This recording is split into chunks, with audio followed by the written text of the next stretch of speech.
4 semaines au sein d'un accident à moto. Papa, il y a un papa. Pour dire que ça m'a osé même na pota na le colonayo. Et ça dit force et esprit de mort au côté de la famille. À Seigneur, il faut que tu au moins $1,200. Allez, à moins que c'est au mais quand on est dans le tout, à moins que papa a dit a dit qu'il y a un zéro pour les autres, au moins un bon moment que ça va dans le soit au foot à tout on a dit. Peut faire la même. Mais on a dit le bon, on a dit le bon. Abimi na nzela koma na quelque part dans le on a tous moko.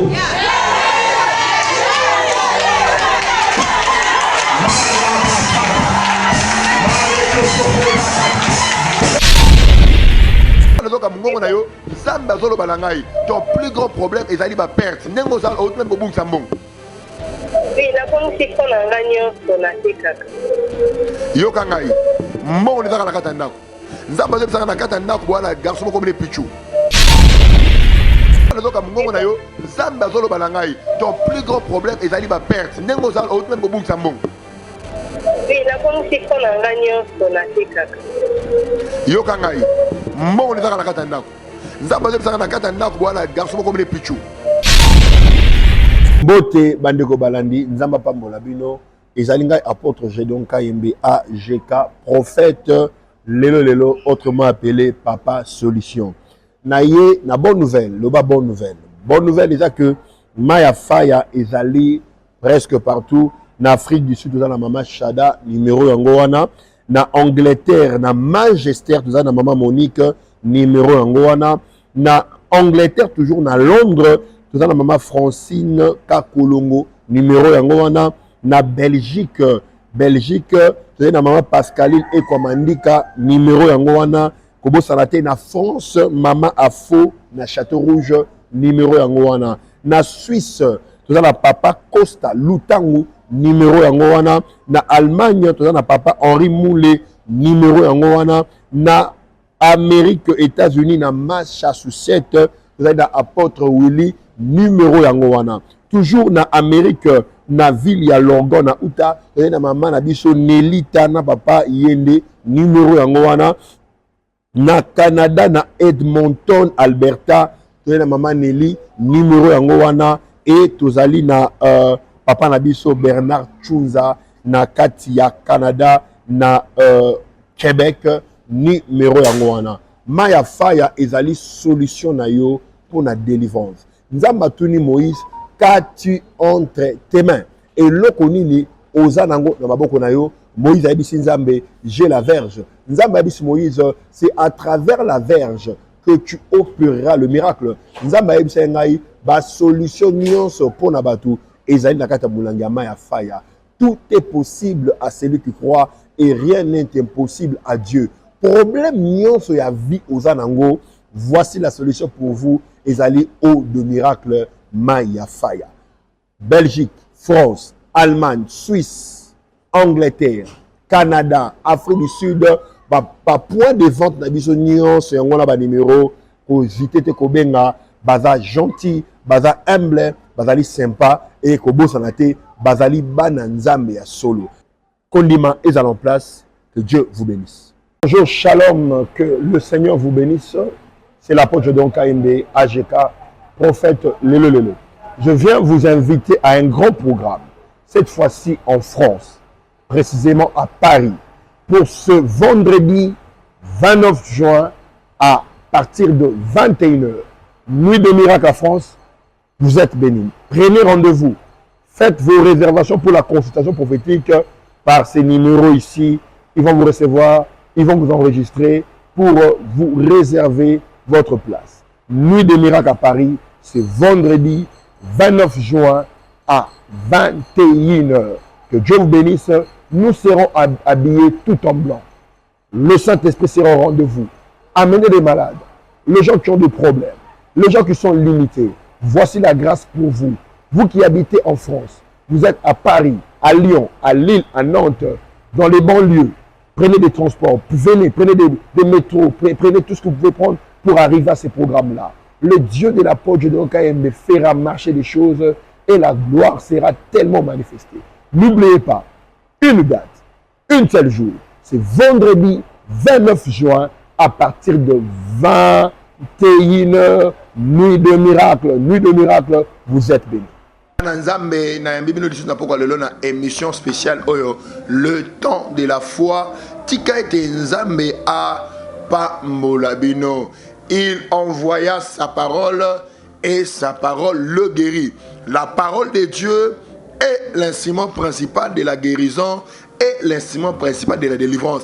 Dans leur détresse, on dit que dans la détresse, on est fatigué, on dit que on découragé, désespéré, liloba ya Nzambe eye pona kolongo na désespoir. Ba belela ki Nzambe atina ki liloba na ye et kangola ki bango. On dit que liloba ya poko lelo ezali solution, ezali délivrance, ezali guérison, ezali changement, ezali percée pour Namutumoko. Mbote lisusu ezali apôtre Gédéon Kayembe AGK le Saint-Père Nengebino Bengrabiso prophète lelo na yambibino tika ete Nzambe ya Israël apambola bino. Lelo spécialement ayeko ko sambela pona batu spécialement en direct na yeko pambola batu pe na yeko sakola bien-aimé ko hésiter doute de tes doutes benga biso ba numéro est affiché au bas de l'écran okozwa ngai moko na ko sambela pona yo pe oko zoya yo lelo. Bien-aimé, la vie chrétienne est un grand risque. Lorsque vous ignorez les intentions de Dieu, lorsque vous ignorez les intentions de Dieu, bien-aimé, ne t'appelle pas chrétien.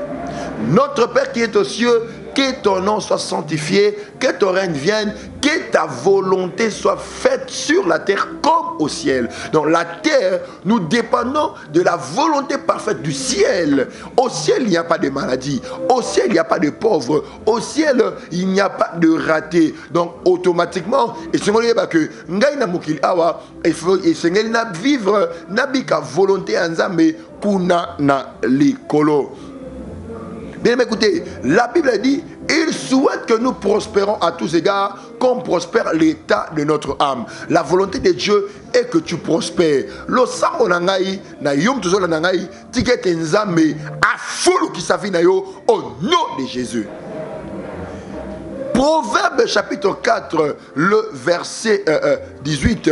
Le chemin du juste est comme la lumière resplendissante de l'aurore dont son éclat va croissant. Moni, natongo, lumière est faible, mais aussi longtemps, timing, temps. Et ce qu'on avancer, lumière peso comme makasi. Via moyen benezawa yangoana.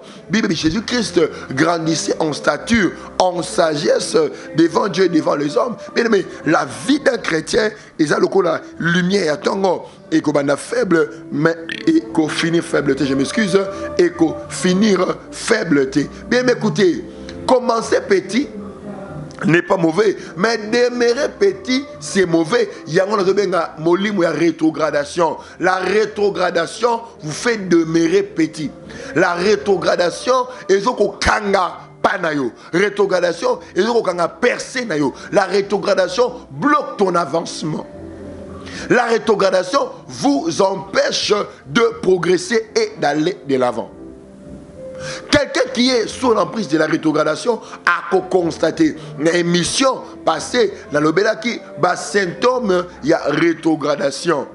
Dans le Belaki, les dégoûts des choses de Dieu, dans le Belaki, la mauvaise finalité, dans le Belaki, la manque de focalisation. Les Européens, ça sous mon symptôme, il y a rétrogradation, le recul. Tant qu'on a constaté, au lieu de progresser, au lieu de liboso, mozo kozonga sima, yeba que zali molimo rétrogradation. Recul, et zali moko plus grand symptôme, il y a rétrogradation. Rétrograder veut dire faire marche en arrière, reculer vers l'arrière. Quand tu es aux rétrogradé, on peut constater que vinayo et ce qui est libosoté. Volonté Nzambe janine. Est-ce que Nzambe, allez tozonga sima, tout qui est liboso. Nzambe le grand stratège, le maître à Chamisu liboso di kosina sima pour dire non et c'est lié avancé. Avancement. Et dans les volontés en Zambie. Laissons d'endormir les peuples de Dieu. Le diable n'a aucun pouvoir, aucune puissance de faire avancer les gens. Aujourd'hui, bien, mais Satan, c'est l'ignorance. Toute la puissance appartient à Dieu. Le diable n'a pas de puissance. Dieu est plus que le diable. Dieu fait prospérer, le diable fait rétrograder. Dieu bénit, le diable amène la malédiction. Bible dit, c'est la bénédiction de l'Éternel qui enrichit et ne se fait sur aucun chagrin. La bénédiction de Dieu enrichit et il n'y a pas de chagrin. Tandis que de ce côté là-bas, il y a des chagrins, il y a des tourments, les gens ne dorment pas la nuit. C'est la bénédiction de l'Éternel qui enrichit et ne se fait suivre d'aucun chagrin. Il n'y a pas de chagrin. Donc la volonté de Dieu est que moi dans Zambé a avancé, moi dans Zambé a kende liboso, moi dans Zambé a prospéré. C'est ça la volonté de Dieu. Mais quand vous êtes rétrogradé, on constate recul. Recul. Mon serviteur montera, prospérera, il s'élèvera, il sera très haut placé. C'est ça la volonté de Dieu. La volonté de Dieu, c'est-à-dire que yo mata, yo prospéré, yo kende liboso. Mais tant que vous avez mazonga sima, ozonga sima, oko banda cop bien, mais au fin de fin, au kitakaka, ozonga sima. Et dans les symptômes, il y a rétrogradation. Donc on sait dans la régie, à Tchelabisho et les mamans encore, tout zonga juste après. Merci. Aya awa, papa a maillé plusieurs fois. Azala ibanda, azolela, papa a maillé. Mais avec la moindre moko, avec l'hospitalité, avec la maladie, où est-ce qu'il a 1 année 8 mois. Alléluia. Une année 8 mois. Oui. Et quand papa a marié dans la tête, il a marié. Et pour essayer que, à cause de moi à l'hôpital, quand à l'hôpital, et à cause de la soupe, à cause de l'hôpital, à Seigneur Baloui, il faut coûter au moins $1,200. Alléluia. Alléluia. À moins que c'est au Rwanda, il y a une mais quand moi je suis dans le tout, à mon papa a dit a dit que est dans le oyo, oye so ok oye, au moins un bon moment que ça va na ozo au foot pour na pour na bien. Peut ça quand même. Mais quand il y a le bon na tout le na tongo. Abimi na nzela comme na quelque part dans l'hôpital on a tous moko.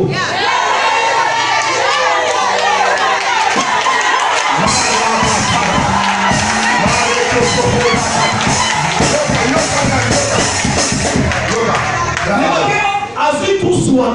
À mon taille, il faut pas de la taxe. Absolument l'hôpital, docteur a dit $1,200 pour moi, il me donne $3,000. Mais quand on dit tous soin, Azui, alors il a foutu mon on a pété. D'abord, à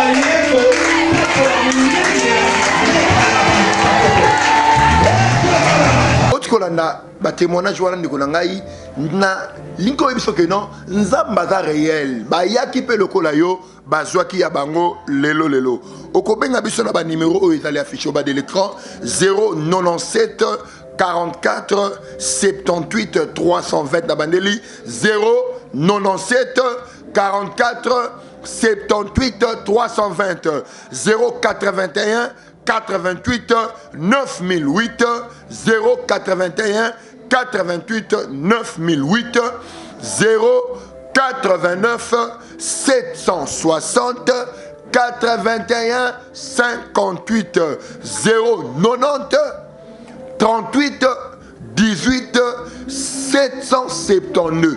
Déjà lobby na 7 heures. Nazako yamba. Yo mutozo mikuta na molimo kozonga sima. Ozo constater que non ba faire na ngai tozonga sima. J'ai l'onction de te faire avancer. Viens de ma 7 heures avenue Massassou numéro 6 commune anga ba référence à Remopoulou sur université. Déjà lobby à partir de 7 heures nazako yamba mutu to constater que non ça ne va pas. Je sens des choses qui ne marchent pas. L'homme déjà parti à 7 heures, toujours Yamba, déjà à 7 heures avenue Massassou numéro 6. Torotanga dans Ephésiens chapitre 4, le verset 15. Au contraire, en exprimant la vérité dans l'amour, nous grandissons à tous égards vers celui qui est la tête, le Christ. Omoni, Tango mutu azala bolimo rétrogradation a constater bien aimé nini recul. Mais volonté ça veut dire que nous grandissons à tous égards. Que nous avançons, que nous prospérons à tous égards. Mais quelqu'un qui est rétrogradé spirituellement, bien aimé, a constaté recul. Mon lit, moi, recul, n'a frappé mon amakilas au nom de Jésus. Tu n'es pas appelé à reculer. Tu es appelé à faire des pas de géants. Tu es appelé à aller de l'avant. C'est ça la volonté de Dieu. C'est ça la volonté de Dieu. La volonté de Dieu est que yo kende liboso, yo prospérer, yo avancer. Volonté en Zamengoana. Professant la vérité dans la charité, il veut que nous croissons à tous égards. C'est ça la volonté de Dieu. Il veut que tu croisses, il veut que tu prospères à tous égards. 2 Corinthiens, chapitre 3, le verset 18. Nous tous, contemplons comme dans un miroir la gloire du Fils. Nous sommes transformés à la même image et nous allons de gloire en gloire. Nous allons de gloire en gloire. C'est ça la volonté de Dieu. Aller de gloire à une autre gloire.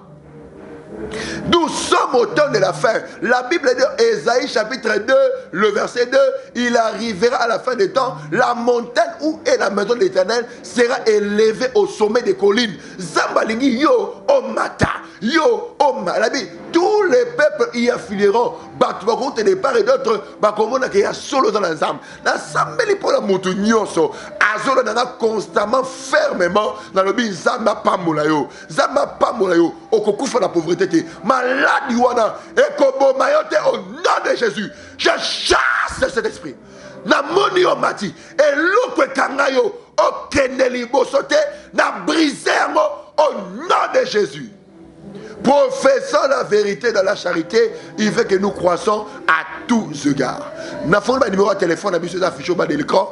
Ben abisso toko sakola pona yo et okozayo lelolo. Na kosena na régie, atie la monsieur les mamans ko toko zonga juste après. Kolona koya. Achama kolona koya. Bolinga ya wate.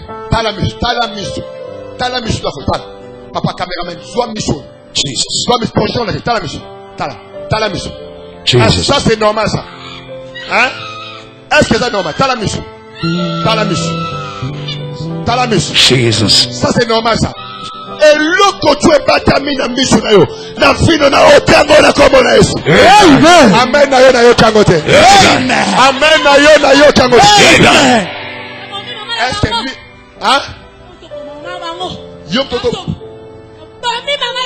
Obomi mama na bango. Akoma. Oh. Yo sana. Hein? Yo sana. Ukosema bana famille. Oh. Azangi papa. Azangi mama. Oh ya baba bossa. Salemi bongo papa. Tala miswa. Jésus. Tala miswa na Repose. Tala miswa na stopa ngone kareji. Stope miswa na tala miswa. Tala miswa. Zalingo stopa ngone. Oui. Tala miswa. Marathon de délivrance et de miracles. Kokanga bango nyoso. Avant bakoko na mama botama.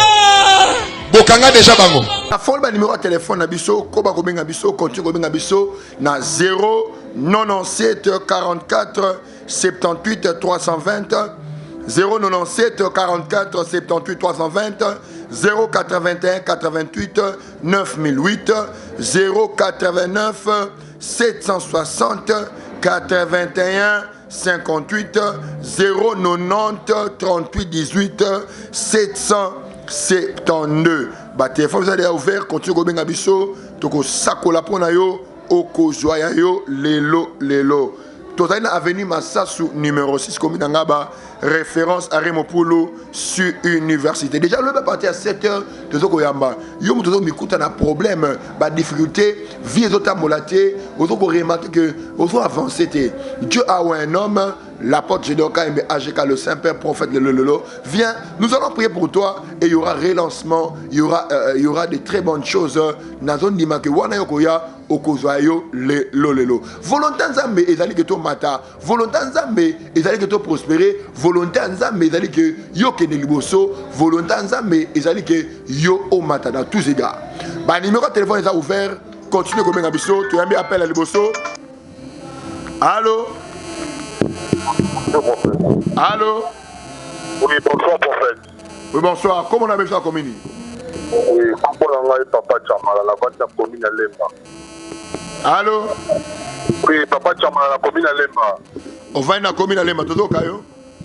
Oui, papa, je dois comprendre que papa, ces derniers temps, papa, plus que je peux pour ma bichon en dame. Je vais pas te soutenir les années. Bonjour, mon appelé, bonjour, mon appelé, en dame. Mais le gros bon papa, nous avons une grande somme d'argent. Donc, pour l'équipe, tout le monde est en haut de papa. Pour les magasins Bazoloba, ils ont un autre mot bolota qui bino nyonso. Oui, papa, nous avons boloti maman na yo oya kufa mais bino tu boloti. Là bas il y a esprit de mort oyo et côté déjà na ndako. Zo na nga. Oui, papa, nous avons pour les magasins Bazoloba, ça fait 4 semaines au sein d'un accident à moto. Papa, il y a un papa, pour les magasins Bazoloba, oza même na pota na lokolo na yo. Et ça les force et esprit de mort au côté de la famille. Boya lobi na 7h na ressemble la pour me chasser yango. Merci papa, on le garde en ça pas problème. Continue comme un absolument numéro oyo et ça affiché au bas de l'écran donc au samedi la pour na yo. Allô, bonsoir. Oui, alors bonsoir. Bonsoir, comment on a même ça commune? Comment on a maman hôtel? Nazo kayo. Papa la famille a commis la maladie. Oui. Nazo na mwana ya mobali. Papa eloko elekelanga chaque 5h 4h. Mwana nanga akoma kolela lokola soso. On est soso lelaka na 5h. Mama yo kangai. Mais yo mwana wana zoki na ndako mabe. Papa. Oui. Oui. Autant okenda na ndako ya mabe. Ba pesa ko ba cérémonie ya soso. Oliaka soso.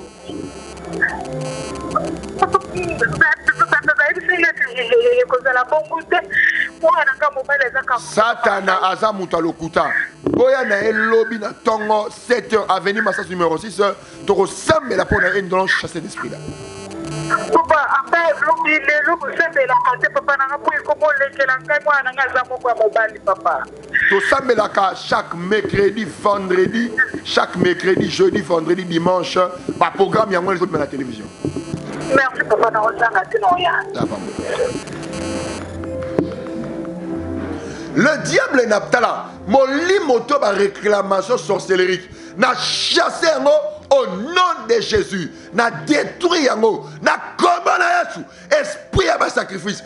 Esprit à ba cérémonie. Na brisé yango au nom de Jésus.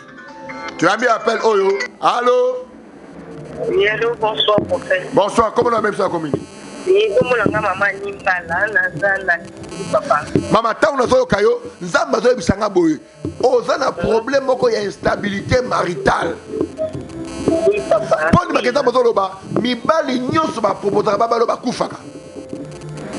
Moi je kufa. Mais poni makeza bazo loba, soki olali omona membre no moko ya famille souvent. Oui. Poni makeza bazo loba, ozaki même agressé spirituellement na ba force ba ya ba mari de nuit. Oui, ça se fait souvent. Yo mongo ozwa na yo, mais libalo ko balate. Mais aux la bala mibale, moko dans 13 ans. Oui. On va constater que Tina âge à 13 ans, on soubaka na mbeto. Poni magazin bazoloba, raka boyondo, mwana na liboso aza mobile, n'est-ce pas? Oui, junior. Oh, il y a 13 ans aza moi, n'est-ce pas? Oui. Mais oh, il y a moi ça zo continuer à souba na mbeto. Poni makenza bazoloba ezali force ya ba réclamation na zemi ya mwana mwasi bo discutaka na camarade moko comme Georgette. Oui, papa. Que robo desquere berebo sana bala bala bala bala bala. O comment même que l'autre est que le oiseau qui mon amoana. Oui, là, l'autre on va ala saki malédiction mo liko na yo yango zomona ke mwana no tina age wana azosubala mbetu boya na ye lobi na tongo na 7h na kosambela mpo na ye mpe tokokata molimo masubala mbetu. Amen, papa Noya.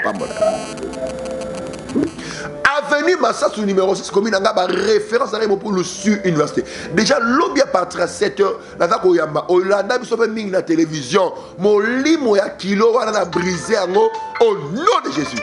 Kotaka monima TV de Télémayaka Massassou numéro 6 commune ngaba référence à pour le sur université. Allô? Bonsoir, prophète. Allô? Oui, bonsoir, prophète. Loba Makas, allô? Bonsoir, prophète. Oui, bonsoir. Oui, comment on a papa Anto? Comment on Anto te okosi? Comment on Freddy? Ozali charpentier, mais spécialité dans mon plafond. Osala ba plafond le mois bon.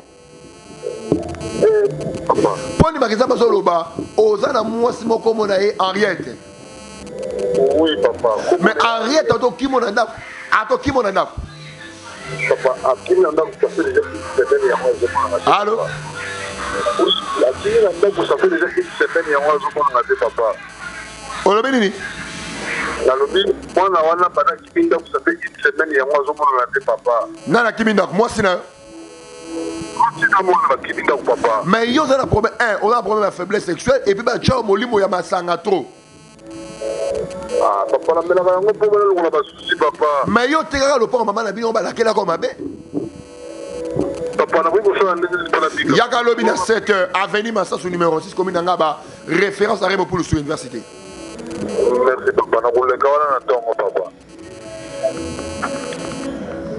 Nous avons la puissance de prier sur toutes les maladies.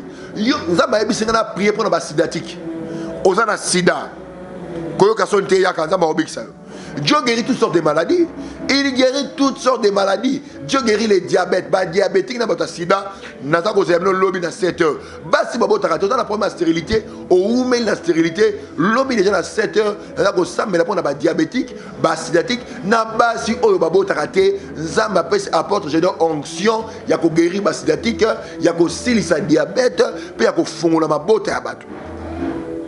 On a l'onction, c'est là. Quand on a un continue à faire un numéro de téléphone, tu peux samer la pona yo, okozoyo, lelo. Avenue Massassou numéro 6, commune Angaba, référence à rien pour sur. Tu as mis appel au allô? Oui, bonsoir, prophète. Bonsoir. Papa Choubakai. Le Baba Kassa Zokate. Papa Choubakai. Nasunga Loba. Tout au est la troisième fois Salananga et Zobeba. Bala liboso ezaka na komi na 5e mois na bandi plaqué mais ceux komi ka 5e mois ça les débat. Na longo place na ta ko sala na côté côté mususu. Maman dans rétrogradation, c'est clair. Moussa lebe bagayo. Oui papa, Moussa les Zobeba ngai. Ya lelo na kei patron na ngazo de samaki. Non ça la mususu et donc nazo yeba des problèmes ni nyonga na. Et il a force à rétrogradation. Maman yaka lobi na 7 heures. Tu ressembles la peau na yo nzamba o changer vie na. Okinga.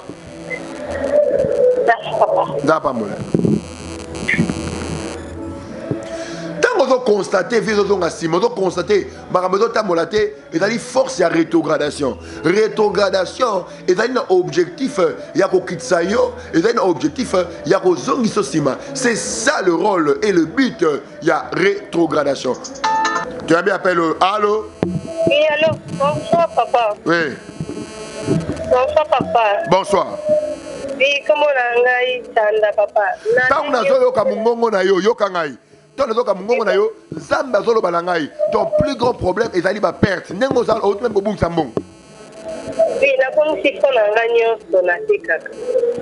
Yoka ngai. Mbongo ni zaka kata ndako. Zamba zeba na kata ndako bwana garçon moko mene pichu. Ndi kona ngai. Avant na moi c'est mo ba out ko engrosser ba ko tikela wana.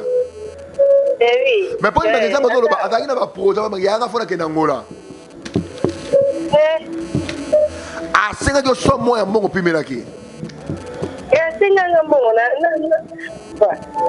Yo kanga imbongo no imta zuyango. Eza clair. Pour par exemple bazoloba ala ti couper mo ya noir, ya ba poche quoi ba couvre feu boy. Yem dans une bonne eza clair. Papa,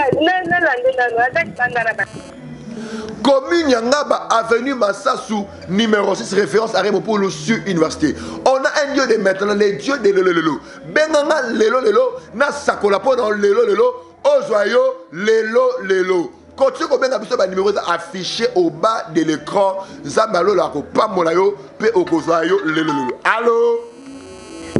Allô? Oui. Allô, bonsoir. Au Botama le 19 juillet 1979. Jésus de Nazareth. Au Botama 6 na famille. Ozaka yomoro mwana mwasi. Oui, papa. Poni mageza bazoloba ba yana bino nyoso ata ba matine ni ba kweka. À l'époque na ba chikapa ba yana bino basimbaka mbongo makasi. Mais pour le bagage bazoloba bango nyoso na basi na bango bazonga pa bino. Jésus de Nazareth. Bozali na esprit à mauvaise finalité. Même pour le bagage bazoloba au rebarcantorobo au nom de Jésus. Pour le bagage bazoloba yo même nengo zawana au boti 3 fois na 3 mibali yo sur kimi baboyo. Jésus ya solo papa. Ya solo papa. Boya lobi famille mobimba. Boya lobi famille mobimba. Na ko sambela pona bino pe vie ko changer. Papa. Ezali kamu yako kolelate. Bokozwa ya bino lelo. Le côté comme na biso, so ina commune ngaba avenue Massassou numéro 6 référence à Remopolo sur une. Déjà lobby à partir de 7h tozoko yamba. Allô? Oui, bonsoir. Oui, comment on a eu monsieur Willy, la paix de la commune à Pompe. Yo kangai tango na soko monsieur Willy nzamba zo bisangai. Ton plus grand problème est ali mauvaise finalité. Pour une magazine bazoloba yo ato koti dossier na musa bazwaka ote. Et puis okoko bana musa bo umena pena musala te. Ah papa, yango la paix, je papa pour l'informer. Yanga lobi na 7 avenue Massassou numéro 6 commune ngaba référence à Remopolo sur université. Merci papa. Na conseil na régie atie la mission témoignage moko tozonga juste. Maladi wana wende mozuri. Pesa na amen wala. Et nazana résultat na awa akomi non. Gabi Lopembo. Maman a 75 ans, sexe féminin. Amen hein. Et docteur a prélevé examen il a dit docteur Nonombia. Et dans le poussé dans le chaka. Voilà. Dans le poussé dans le kata, dans le poussé conclusion échographie, échographie cardiaque de plot normal. Mon côté, le colayo, au Sansambe, tu es Dieu, au Salakabi, comme moi. Mon côté, Kokaninayo, mon côté.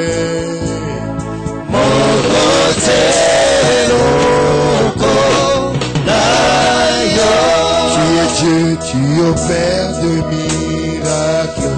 Jésus, il est comparable à toi. Il est comparable à toi. Car tu es Dieu.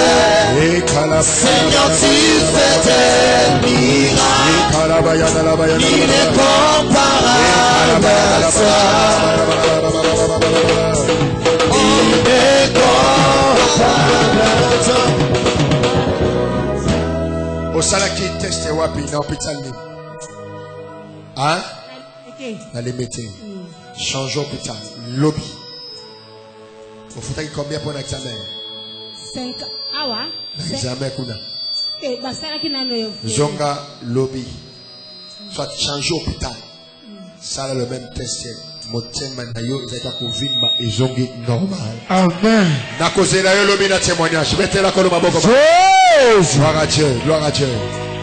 Motema ya kovimba. OK. C'est ton nini ça. Naomba kaninga ina échographie. Oui. Et la Monica va faire la piste parce que ça va être des t-shirts. La yogi awa, ça c'est quand la classe va commencer sur tous les volets. Il va bien. La coupe la docteur. Oh, il y a qui a la monnaie.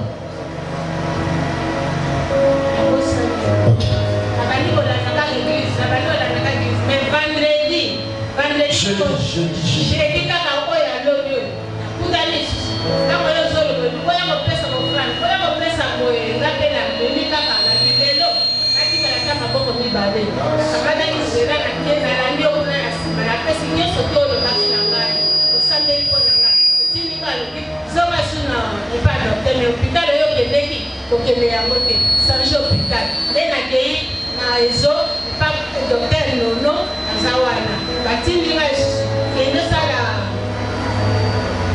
échographie na kei susu échographie basengi bongo na koti na mati na longoli bilamba batali docteur wana akomi me réponse na bango opesaka te batiaka na kati ya mbilo balobi mama kamata réponse na yo zoma yango epa docteur oyo atindi yo awa opesa ye bape na kei nango epa docteur nono lobi atali afungoli alobi mama merci mais maladi oyo ozalaki nango na motema docteur échographie amoni ate eloko moko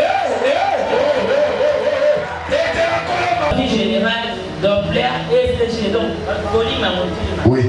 Avec un problème au des abos vimba, à côté radio ECG à taille des améliations, la baisse de la dimension monter des ans normal, Doppler normal, normal. Nyonso normal. Nyonso normal. Nyonso normal. Nyonso normal. Nyonso normal. Echela yo.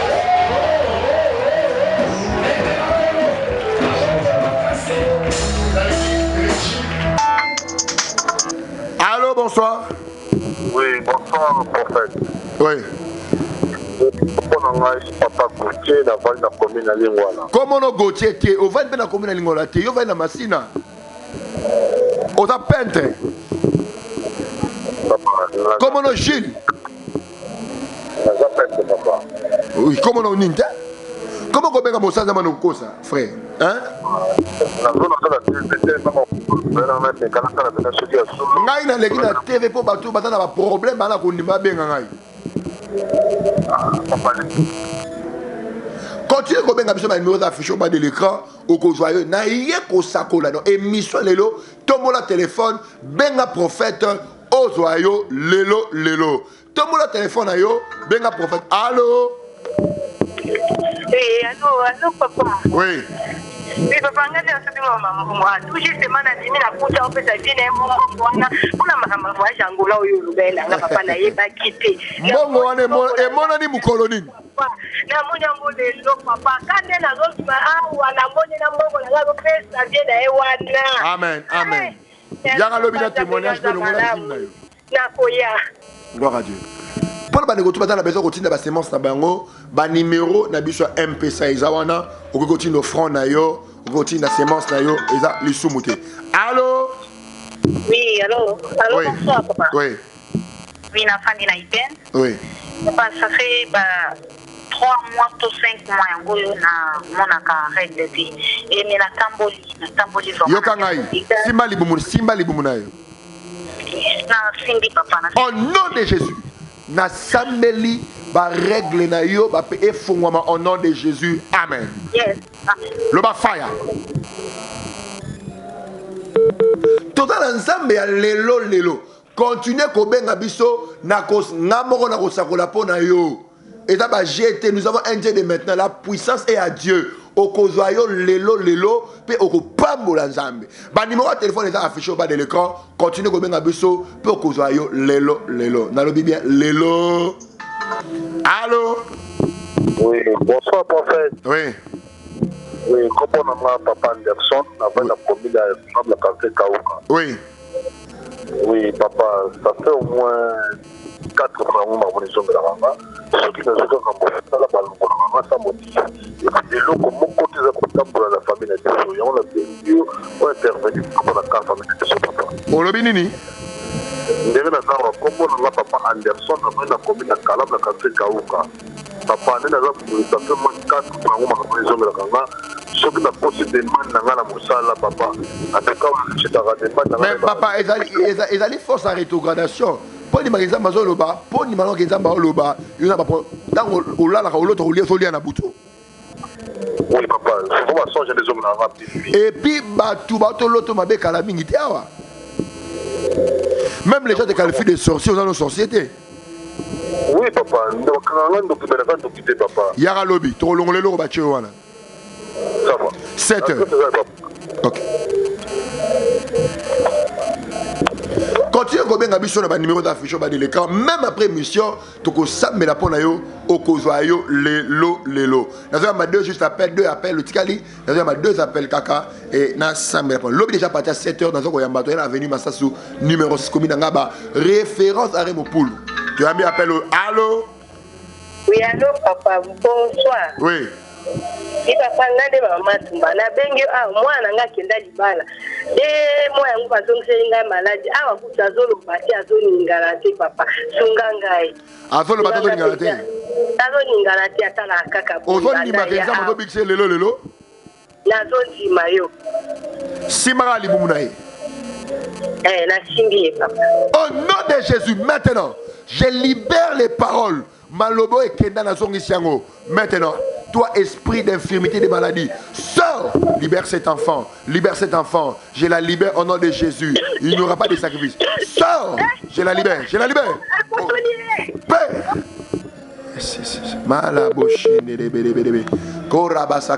Continuez kobenga biso nazo ko sakola ngamo na simi téléphone nazo ko sakola na ba numéro nyonso wana et ça téléphone il y a 4 sim nazo ko ngamo na zo ozwa yo lelo doute de doute benga mosakoli ayebisa yo atalisa yo makambo avina yo pe omona clair apôtre Gédéon Kayembe AGK le Saint-Père prophète lelo avenue Massassou numéro 6. Allô. Oui, allô? Oui. Allô, papa, même na ota ko benga opo na likambo makileza ko bimangate. Papa, kaka tengo sambelo silisiologie amen. Na moni makila ebimi ngai. Na ebiki nzambe wana. Makila na ebimi mukolo nini? Ebimi nga lelo na tamboli banda de 5 mois manana banda ko tambola changement za la quitté. Kaka lelo, papa, na komo lelo wa bina. Avenue Massassou numéro 6 commune Ngaba. Référence à Remopoul sur université. Papa, c'est Ningaï, na kokite no ya papa Ranga. Donc vous avez la témoignage dans le lobby. Merci beaucoup. Continuez comme un abisso, toko yamayo, toko sakola pona yo okoza même après émission. Comment on ça? Allô? Oui, papa. Oui. Comment on va faire David? Oui. Oui, papa, depuis que tu parles dans ma station, moi, mon papa m'a protégé. Papa, au banana, moi, si non, famille va réclamer mon dot. Bon, va dans un état de fête. Bon, va dans un état de fête, mais on réclame dot. Basé mes longs wakaï. Sur la Suisse, mes longs wakaï. Bongo? Boya na un lobby. Boya na un lobby. Na ressemble la pona yo au rejoint bon roba là et puis robota normal. Bon, kinga? Merci. Ça va pas mollet. Ça va pas mollet. Continuez comme un habit sur ma numéro de téléphone est affiché. Juste deux appels. Appelle-moi Etkali. Bengabiso, Koba Bengabiso. Okozayo lelo. Tout ça dans mais lelo. Miracle lelo. Gloire à Dieu. Koba Bengabiso. Alors, l'objet déjà parti à 7 heures. Allô? Oui, allô, bonsoir. Oui. Oui, je m'appelle Nancy. Pardon? Comment Nancy, papa? Oui. Poni mageza mazoloba. Poni mageza mazoloba. Ozali moi c'est la sanga ba faire ma casse mais pendant minute ozoloba awa ozana l'autre côté même pas $100 na compte na. Oui, exact. Yara lobi na tongo nzamba ko restaurer au pambolami. Amen. Bon pambolami bien écoutez, lobi ko ozana changu, ozana na lukunga, oza partout, oza transport ya rond-point ngaba, bakitsa na arrêt Mopulu, avenue solution, c'est-à-dire avenue Massa sous numéro 6, comme il y a référence à Remopoulou sur l'université. Lobby déjà parti à 7h. 7h, Ngamon Azoro Yamba, Bino, Bokozayo, le condition, il y a un condimanayo. Yom to sepeli, quand on soutenir ma mission d'Abisso, numéro 1, c'est Zawana, Tina Semence Nayo, Zamba, Chekarosa, au Pambolayo, au Pambolami. Bote, Bandeko Balandi, Nzamba Pambolabino, et Zalinga apôtre Gédon Kayembe AGK, prophète. Lelo, autrement appelé Papa Solution. Naye, na bonne nouvelle, le bas bonne nouvelle. Bonne nouvelle déjà que Maya Faya est allé presque partout. Na Afrique du Sud, tout ça, na Maman Chada, numéro Yangoana. Na Angleterre, na Manchester, tout ça, na Maman Monique, numéro Yangoana. Na Angleterre, toujours na Londres, tout ça, na Maman Francine Kakolongo, numéro Yangoana.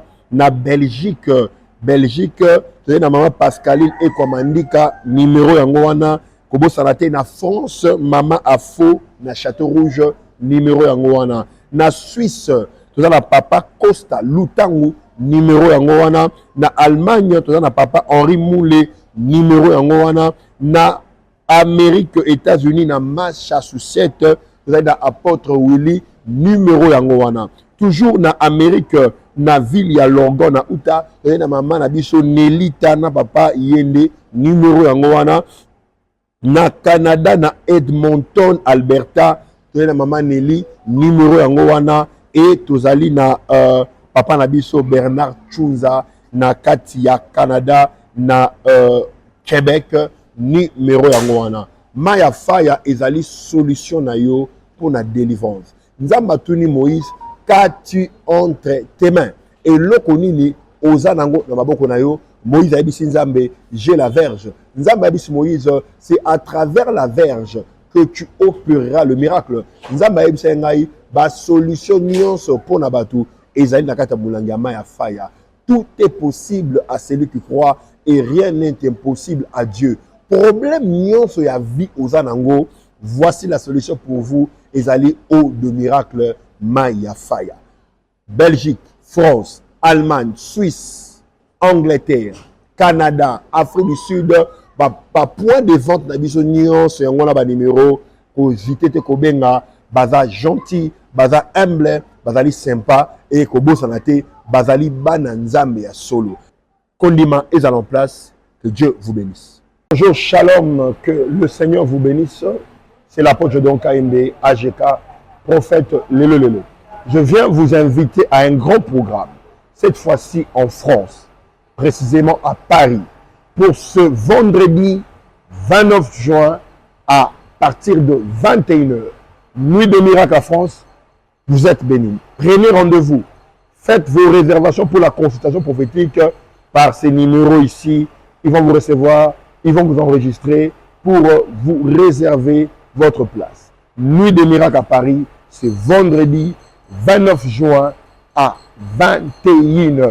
Que Dieu vous bénisse. Nous serons habillés tout en blanc. Le Saint-Esprit sera au rendez-vous. Amenez des malades, les gens qui ont des problèmes, les gens qui sont limités. Voici la grâce pour vous. Vous qui habitez en France, vous êtes à Paris, à Lyon, à Lille, à Nantes, dans les banlieues. Prenez des transports, venez, prenez des métros, prenez tout ce que vous pouvez prendre pour arriver à ces programmes-là. Le Dieu de l'apôtre Gédon Kayembe fera marcher des choses et la gloire sera tellement manifestée. N'oubliez pas, une date, un seul jour, c'est vendredi 29 juin à partir de 21h, nuit de miracle, vous êtes bénis.